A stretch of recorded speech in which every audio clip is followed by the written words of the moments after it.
Hi, hello guys. For today's video po, gagawa tayo ng koromi cake. Yan po yung finished product. So, papakita ko po sa inyo kung paano natin gagawin yan. So, una po, maglalagay tayo ng white icing. So, babalutan natin yung cake natin.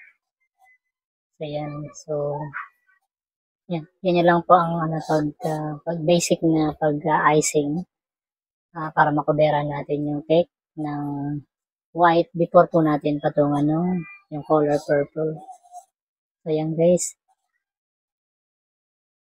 Salamat nga pala doon kay Ma'am Rose Ann. So, sa nag-order nito para sa kanyang anak.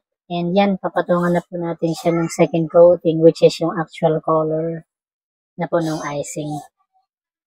So, kaya po natin ginagawa yan is para makatipid rin po tayo doon sa coloring. Tsaka yung hindi maapektuhan yung lasa niya ng cake. And actually, mas tipid po yung ganyan. So, hindi ka gagamit ng mas maraming color. Tapos yan. So, once na ma-finish natin yan yung first coating na yan. Yan. Pag ma-finish na, gagamit tayo ng spatula na pang design kasi magdadalawang layer pa po tayo. Magle-layer pa po tayo sa ilalim yan.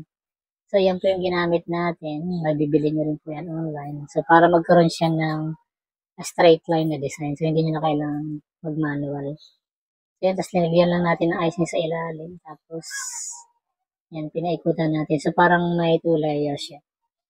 And then, ilalagay lang po natin yung, yan, ilalagay na po natin yung sikoromi. So, itong toy na ito, nabibili rin po online. So, bumibila na ako niyan ng advance kasi, sumisikat na si Kuromi kasi maraming bata nagkakagusto dito kay Kuromi. Yan, so yung mga topper na ilalagay natin guys, pwede nyo rin po yung mabili online, so para hindi na po kayo mahirapang mag-cut.